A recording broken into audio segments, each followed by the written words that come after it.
Lukayin po natin ang lalaki ng ginto ni Insan. O, tamay ganito. Manualo yung ginto. Nakalawas sila rin. Nakalawas? Dua kayo? Placer?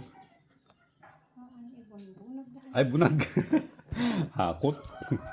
So, ang gintong nakukuha sa kuwan, hakot. Mahirap na paraan ng pagiginto. Isasako mo yung lupa, saka mo iludulang sa ilog. Kung hindi mo alam kung gaano kalayo yung ilog sa pagkukuhanan ng lupa na pwedeng may gintuhin, na pwedeng gintuhin na may ginto. Pwedeng minain. Sige, timbang pa natin. Mano timbang nga ito? Ano timbang? Yung 2 gramo po, subukan po natin. 2. Ay, wow. Tam?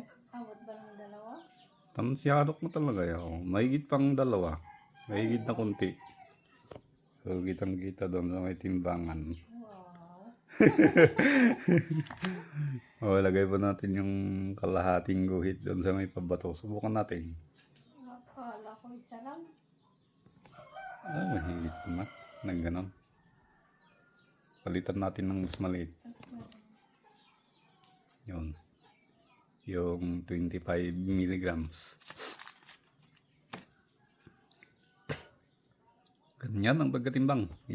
Ganon natin. Medyo yun. 2 gramo at 1/4. Yun po ang pagkatimbang. Kita doon yung gumagalaw na bakal na yun. Sige, ito pa. 1, 2, 3, 4, 5, 6, 7, 8, 9, 10, 11, 12, 13, 14, 15,593. Yan, kunin mo na po. Ang patapat ng balitok mo. Thank you. Salamat. Ayun. Ay, wow. Bakit may ganun ka? Bago nang ihip ng hangin yun.